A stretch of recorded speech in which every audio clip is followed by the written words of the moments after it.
आज जळकोट येथे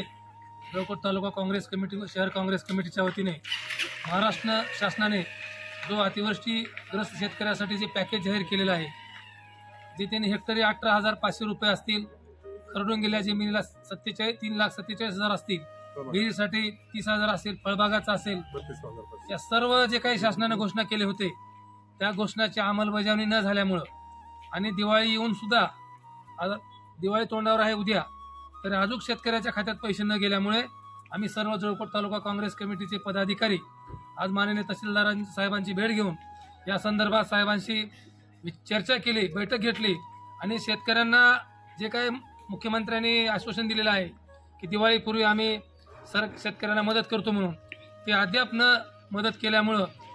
तीव्र असा शासनाचा निषेध व्यक्त करून आम्ही एक त्यांना आज निवेदन आंदोलन येणाऱ्या काळामध्ये भव्य असा मोर्चा काढणार आहे। या संदर्भात आम्ही सर्वांनी या सह्याचं निवेदन त्यांना दिलेलं आहे आणि दिवाळीच्या या दरम्यान काळामध्ये जर सरकारने जाहीर केलेले पॅकेज, पीक विमा आणि खरडून गेल्या जमिनीचा सर्वे करून त्या शेतकऱ्याच्या खात्यात पैसे नाही टाकले, विहिरीचे सर्वेक्षण करून नुकसान झालेल्या त्यांना जर लाभ नाही मिळवून दिला, तर जळकोट तालुक्यातील सबंध शेतकरी आमचा सोबत आम्ही घेऊन जळकोट तहसीलवर विराट असा मोर्चा काढून या सरकारचा निषेध करून या ठिकाणी येणाऱ्या काळामध्ये सर्व आमचे प्रतिनिधी, सर्व आमचे पदाधिकारी आपापल्या गावातून सरपंच, चेअरमन आणि सर्व आमचे पदाधिकारी मोठा असा जन आंदोलन उभा करून त्याचा आमच्या मागण्या मान्य करून घेण्यासाठी आम्ही या ठिकाणी प्रयत्न करणार आहोत। त्यामुळं सरकारला माझी विनंती आहे की आपण तातडीनं या सरकारनं शेतकऱ्यांना जे काही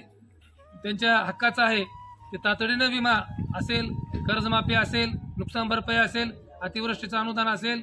जमीन खरडून गेला असेल, गोट्याचा असेल, विहिरीचा असेल आणि घरात पाणी गेलेलं असेल, तातडीनं आम्हाला या ठिकाणी मंजूर करावं आणि शेतकऱ्यांच्या खात्यात द्यावं, एवढं आपल्या माध्यमातून मी आवाहन करतो।